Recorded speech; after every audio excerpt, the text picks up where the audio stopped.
SBI PO का prelims अपने आप में ही सबसे टफेस्ट एग्जाम होता है, लेकिन जहां 2000 वैकेंसीज हर साल आती थी वहां पर आपने सिर्फ 600 वैकेंसीज बच्चों को प्रोवाइड की है फॉर द सिलेक्शन प्रोसीजर। यहाँ पर आपने 1400 वैकेंसीज आपने यहाँ पर विड्रॉ कर ली।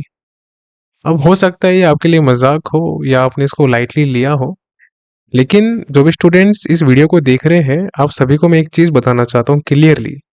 अभी देखो आपके पास 600 वैकेंसीज है। अब या तो आप इसी वैकेंसी में compete करो या फिर आप compete नहीं करोगे। अगर compete करना है तो ये जो डर है, फियर है कि इतनी वैकेंसीज कम है कैसे क्रैक होगा, इसको दूर करो और जो सामने दिख रहा है इस पे फोकस करो। आपको 6000 स्टूडेंट्स में आना है मेंस में। अब यहाँ पर competition 6000 divided by 8 lakh, 8 lakh 8 lakh बच्चे प्री में अपियर होंगे और उसमें से केवल 6000 बच्चे जाएंगे मेंस एग्जामिनेशन में। ये है कंपटीशन। तो एसबीआई पीओ का कंपटीशन टफेस्ट तो था, अब तो बहुत ज्यादा ब्रूटल हो चुका है। काफी बच्चे तो डिप्रेशन में चले जाएंगे, स्ट्रेस में चले जाएंगे सोचते हुए कि सर हमारा तो टारगेट था कि एसबीआई पीओ बनना है लेकिन वैकेंसी कितनी कम है। तो देखिए एक चीज समझो पहले, आपका जो परसेप्शन है या जो आपकी एक्सपेक्टेशन है वो अपनी जगह ठीक है, लेकिन जब सामने से कोई भी एक एंटिटी नोटिफिकेशन रिलीज करती है तो वो उनके हाथ में होता है कि वैकेंसी इंक्रीज करनी है डिक्रीज करनी है। उसमें हम कुछ नहीं कर सकते एक्सेप्ट ब्लेम गेम या फिर रोना धोना। इस पे फोकस करोगे तो ये जो अपॉर्चुनिटी आपके सामने है ये आपके हाथ से निकल जाएगी। ठीक है, अभी आपका पोटेंशियल कुछ भी हो, बेशक से आपका अभी 40% आता हो, 50 आता हो, 60 आता हो, 70 आता हो, मेहनत करो। आपके पास 2 से ढाई महीने है, आराम से प्रीलिम्स में compete कर लोगे और ये जो 6000 बच्चे मेंस में जाने वाले इनमें आपका भी नाम होगा। लेकिन वो डर से नहीं होगा, वो एफर्ट से होगा। अब यहाँ पर एफर्ट भी ब्लाइंड मत करना। अगर आप ब्लाइंड एफर्ट करोगे तो उसका जो आउटकम है वो भी अनसर्टेन रहेगा, कुछ भी हो सकता है।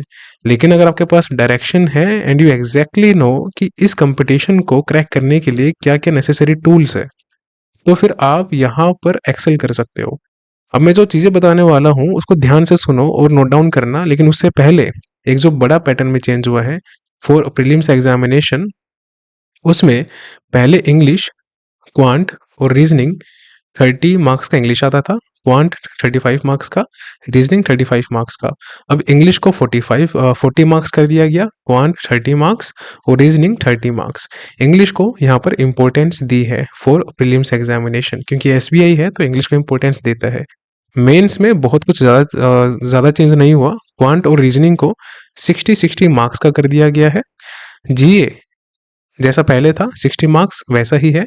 इंग्लिश को यहाँ पर 40 क्वेश्चन 20 मार्क्स के कर दी। अब ये काफी शॉकिंग लगा मुझे कि ये करने की जरूरत थी क्या। मुझे ये समझ नहीं आ रहा, या तो आप क्वेश्चन 20 ही दे देते, 40 क्वेश्चन दे रहे हो वो भी 20 नंबर के। खैर, फिर डिस्क्रिप्टिव आता है ऐसे एंड लाइटर, वो आपका 50 नंबर का है, तो टोटल 250 मार्क्स का है।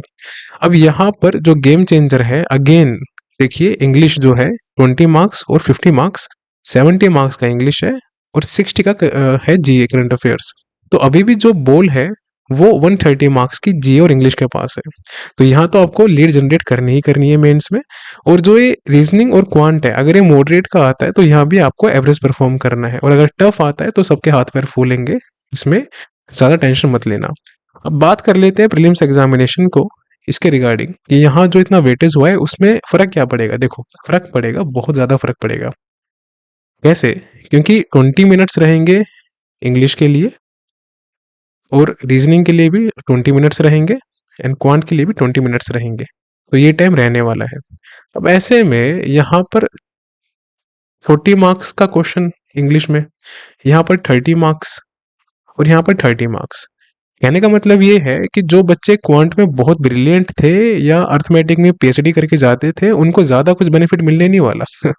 ये शॉकिंग हुआ है, क्योंकि वैसे भी जो क्वेश्चन मिसलेनियस आते थे 35 में से पहले भी वो करीबन 22 से 25 तक आ जाते थे। अब अगर 30 की बात करें तो 30 में से लगभग 18-20 क्वेश्चन दोबारा आएंगे ही आएंगे मिसलेनियस पार्ट की, जिसमें डीआई सिंप्लीफिकेशन ये सब चीजें होगी। रीजनिंग एज इट इज वैसा ही है, हो सकता है एक पजल कम दे दे। इंग्लिश यहाँ पर गेम चेंजर कर दिया। अब जिसकी इंग्लिश स्ट्रॉन्ग है वो यहाँ पर लीड जनरेट कर लेगा। कैसे करेगा? अगर उसके पहले 30 मार्क्स में से 20 भी आते थे, तो अब वो यहाँ पर आराम से 28 टू 32 मार्क्स ला सकता है। और रीजनिंग में अगर एक एवरेज परफॉर्म करके भी वो 22 मार्क्स तक ले आता है, और क्वांट में भी 20 मार्क्स तक ले आता है, तो 70 मार्क्स तो इसके वैसे ही बन गए 100 में से, तो क्वालिफाई कर जाएगा आराम से। लेकिन अगर आपने इंग्लिश पे काम नहीं किया, या इसको आपने सीरियसली नहीं लिया, और 40 में से आपके इंग्लिश में आ रहे हैं 10 नंबर, 12 नंबर, 8 नंबर, फिर बेशक से आप रीजनिंग और क्वांट में कंबाइंड 50 नंबर ले आओ, तब भी आपके 58 से लेकर 62 नंबर बनेंगे। आप एज पे हो। ये डिफरेंस सबसे बड़ा है। दिख रहा है साफ साफ मैं क्या बोलना चाह रहा हूँ? इंग्लिश इंपॉर्टेंट है, इस पे काम करो।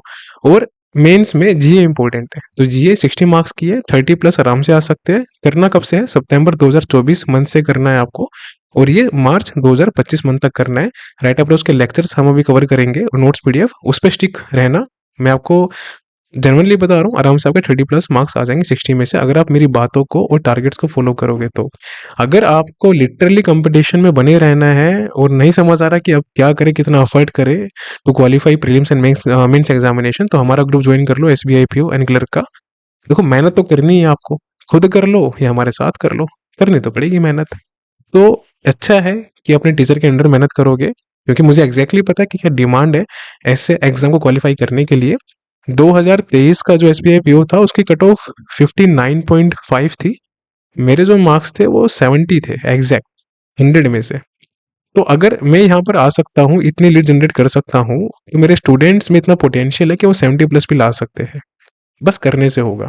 ठीक है, तो इसका लिंक जो है वो मैं कमेंट सेक्शन में और इस वीडियो के डिस्क्रिप्शन बॉक्स में डाल दूंगा, आप जाके वहां से एडमिशन ले सकते हैं। खैर, अगर खुद से भी स्टडी करनी है कोई दिक्कत नहीं है, करो मेहनत, ले जाओ सिलेक्शन, किसने रोका है। लेकिन यहाँ पर एक चीज ध्यान रखो, अब ये जो फियर है ना, ये 600 वैकेंसी है, कैसे एग्जाम क्लियर होगा, मैक्सिमम स्टूडेंट्स तो वैसे ही यहाँ पर गिव अप कर देंगे। बस आपको यहीं पे एज लेनी है, आपको गिव अप नहीं करना। मेरी बात समझ आ रही है? गिव अप नहीं करना। तो अब करना क्या है, इसकी जो डिटेल वीडियो है अब आगे की, वो मैं एक दो और अपलोड करने वाला हूँ, जिसमें मैं प्रीलिम्स के लिए बताऊंगा कि आपको अब क्या क्या करना है for English specially, and for GA mains examination. साथ ही साथ आपका माइंडसेट अब कैसा होना चाहिए to tackle SBI PO exam, क्योंकि एसबीआई इज अ ब्रांड है। अब ऐसे में जाहिर सी बात है कंपटीशन काफी हाई रहने वाला है, और अब तो वैकेंसी भी 1400 लेस हो चुकी है। राइट, लेकिन एक टिप है जो कि आप सबके काम आने वाली है।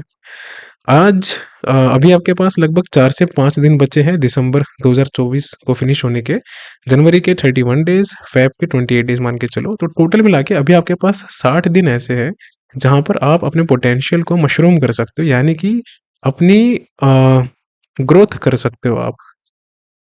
वे ग्रोथ कैसे? अपने मार्क्स जो है, मॉक्स के जिसको हम परसेंटाइल बोलते हैं, उनको बूस्टअप कर सकते हो। कैसे कर सकते हो?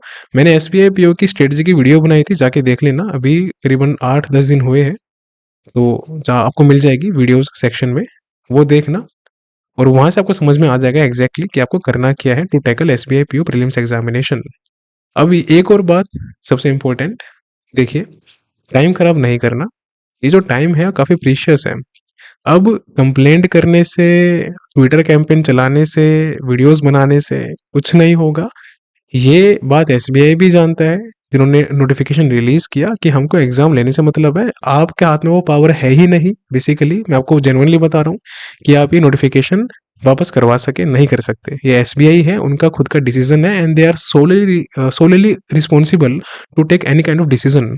वो वैकेंसी विड्रॉ भी कर सकते हैं और इंक्रीज भी कर सकते हैं, बट आपका काम क्या है? आपका सिर्फ एक ही रिस्पॉन्सिबिलिटी है, वो है अफर्ट करना। 600 वैकेंसी देखा जाए बहुत ज्यादा नहीं है, और बहुत कम भी नहीं है। बहुत कम होता है 60 वैकेंसी, 600 वैकेंसी है। अब बस एक शर्त है कि जो बहुत ही इंसेन एफर्ट करेगा in a right direction with right approach, वो यहाँ पर मेंस में बैठा होगा, और उसके चांस सिलेक्शन के ज्यादा होंगे। लेकिन जो बच्चे प्री ही क्वालिफाई नहीं कर पाएंगे, तो फिर आप भूल जाओ। तो ये डिमांड है एसबीआई पीओ की। That is why I always say कि एसबीआई पीओ का जो प्रीलिम्स है वो हार्ड रहता है कंपैरेटिवली मेंस एग्जामिनेशन से। और अब तो इस बात पे 4 चांद लग चुके हैं, इसको कोई डिनाई नहीं कर सकता। 8 लाख बच्चों में से 6,000 में आना मजाक की बात नहीं है। तो अभी लग जाओ पढ़ाई पे, टाइम वेस्ट मत करो। और जो वीडियोज़ है स्ट्रेटेजी की मैं लाता रहूँगा आगे डेली बेसिस पे, डोंट वरी। बस फॉलो करते रहो और एक सिंसियर बच्चे की तरह मेहनत करते रहो और सिलेक्शन लेके निकल जाओ इस लूप से बाहर।